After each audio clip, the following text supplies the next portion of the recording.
Alors, imaginez ceci. Vous avez une bonne cote de crédit.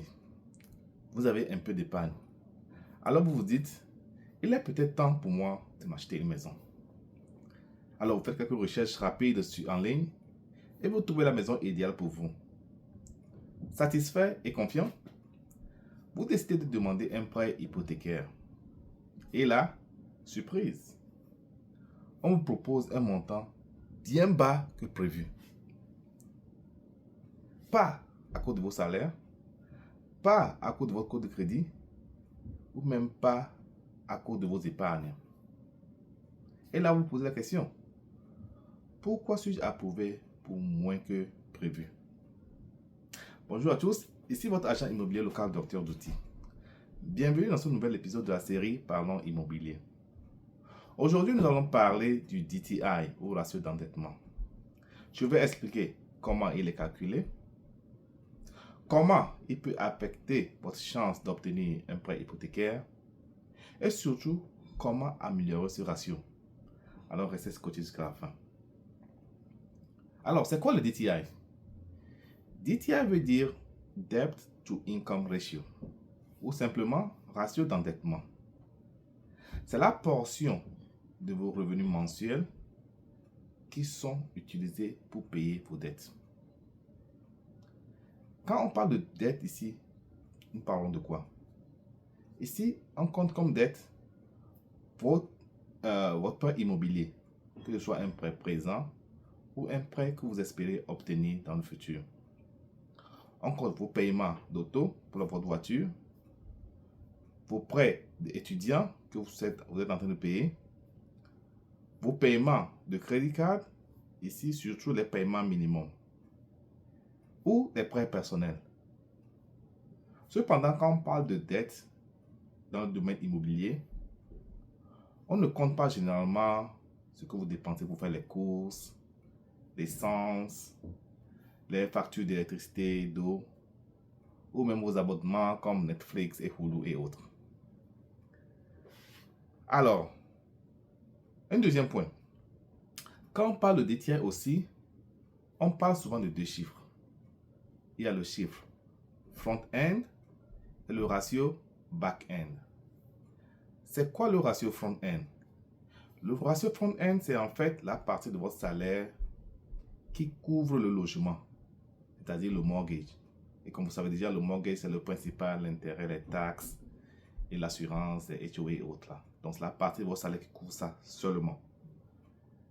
Le ratio back-end, cependant, c'est la partie qui couvre et le logement et les dettes que je viens de citer. Dettes de voiture, prêts étudiants, prêts personnels et autres. En fait, la différence entre ces deux ratios peut s'expliquer en cette phrase. Le ratio front-end montre si votre maison est abordable, pendant que le ratio back-end montre si votre budget global tient le coup. Comment calcule-t-on le DTI? Pour bien comprendre cela, nous allons prendre un exemple un peu réel. Ok? Supposons que vous gagnez 60 000 $ par an. Donc, si on divise 60 000 $ par 12, on a 5 000 $ par mois. Ça, c'est votre revenu mensuel, votre salaire mensuel. On met ça de côté. Maintenant, supposons que pour vos dettes, vous payez pour la voiture, disons, 500 $ le mois. Vous payez pour prêts étudiants, 300 $ le mois. Et vous payez vos cartes de crédit, disons, 200 $ le mois. Ça fait que vos dettes s'évaluent à 1000 $ le mois. À ça maintenant, puisque ici on va regarder le ratio back-end, on ajoute le mortgage, que ce soit le mortgage que vous avez actuellement ou le mortgage que vous désirez avoir dans le futur. Pour l'exemple-ci, nous allons prendre un mortgage de 2500 $ le mois. En tout, vos dépenses mensuelles vont s'évaluer à 3500 $ le mois. Alors, comme je vais expliquer, DTI veut dire Debt to Income, dans le ratio entre vos dettes et vos revenus. Alors, vos dettes s'évaluaient à 3500 $ et vos revenus étaient à 5000 $ le mois. Donc, on divise 3500 par 5000, on a 0,7 ou bien 70%. Pour le moment, ce chiffre ne veut rien dire. Donc, rappelez-vous de ça puisqu'on va en rediscuter plus tard. Dans mes vidéos précédentes, j'ai présenté plusieurs programmes de prêts immobiliers, notamment le prêt conventionnel, le prêt FHA, le prêt VA, le prêt USDA. Les règles qui encadrent ces différents programmes sont établies par plusieurs organismes, tels que Fannie Mae et Freddie Mac pour le prêt conventionnel, ainsi que d'autres ou bien certaines agences gouvernementales américaines. Par exemple, le prêt VA est régi par le Veteran Affairs, le prêt USDA par le Department of Agriculture et autres.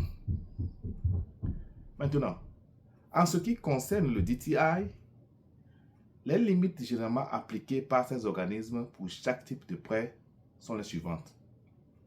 Pour le prêt conventionnel, le maximum typique du DTI est environ 50% avec approbation automatisée. Le prêt FHA est un peu plus flexible car il autorise un maximum d'environ 55%. Notez ici que je parle de maximum et tout le monde ne qualifie pas souvent pour ce maximum-là. Chaque banque ou prêteur a d'autres critères qu'ils utilisent dans l'approbation. Alors, continuons. Le prêt VA est aussi généreux que le prêt FHA car il autorise aussi un maximum d'environ 55%. Cependant, le prêt USDA, il n'y a pas de limite très claire. Tout dépend de votre dossier et du système utilisé pour votre analyse. En gros, généralement, toutes ces structures recommandent une limite back-end d'environ 40%. Parce que ici, on vous assure que vous avez une vie après le paiement de vos dettes et de votre loyer. Maintenant que nous connaissons les limites, revenons à notre exemple. Comme vous pouvez remarquer, on avait trouvé un ratio de 70%. Et avec ce ratio, il vous sera très difficile d'obtenir un prêt hypothécaire. Alors, la question magique, comment améliorer son DTI? Nous allons utiliser l'exemple de la vidéo, ou bien l'exemple que j'ai expliqué précédemment, pour voir un peu comment on pourra améliorer ce DTI-là. Alors, dans notre exemple, on avait un revenu de 5 000 $ et des dépenses qui s'évaluaient à 3 500 $. Une manière de réduire son DTI, c'est de réduire son budget d'achat. Alors, au lieu d'une maison de 2 500 $, on peut la réduire à 1 500 $.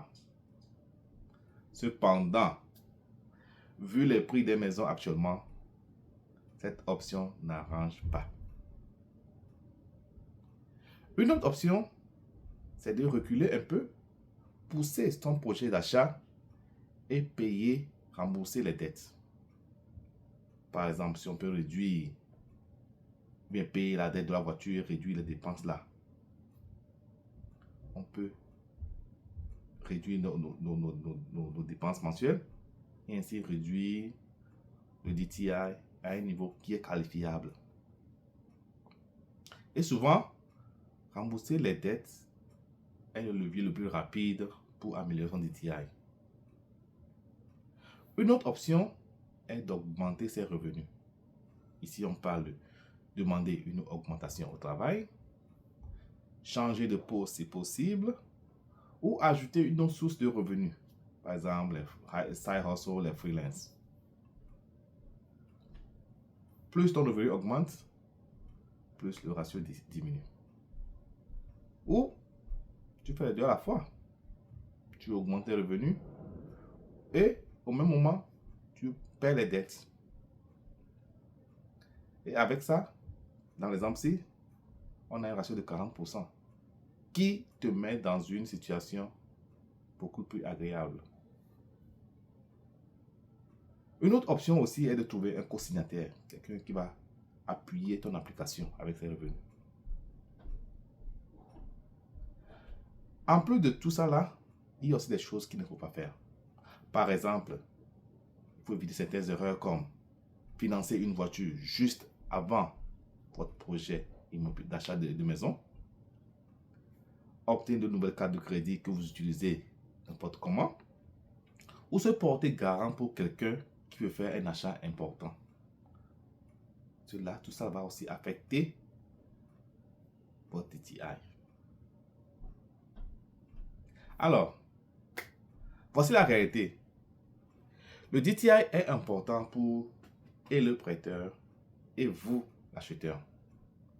Pour le prêteur, le DTI indique le niveau de risque potentiel qui court en vous octroyant une hypothèque. Pas de votre fiabilité. DTI élevé veut dire que votre budget est serré et généralement, il vous propose un prêt bas pour compenser. DTI bas veut dire que votre budget est favorable. Vous avez plus de marge de manœuvre. Il est plus ouvert à vous donner un montant un peu plus élevé, le prêteur. Pour l'acheteur, le DTI est un rappel à la réalité. DTI élevé veut dire moins de flexibilité. DTI plus bas me dit plus de flexibilité. Devant ce ratio, en fait, on ne se demande pas pouvez-vous payer le prêt.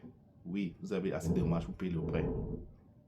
Mais on se demande, pouvez-vous vivre aisément après avoir payé ce prêt-là? Alors, j'espère que cette vidéo vous a aidé à mieux comprendre le DTI. Si vous voulez une analyse complète de votre profil, pour connaître votre capacité d'achat, contactez-moi. Je peux vous aider à comprendre votre situation avant que vous commenciez votre projet d'achat. Si vous avez des questions, comme toujours, laissez dans les commentaires ou contactez-moi directement. Et merci et à très bientôt dans la prochaine vidéo. Shalom.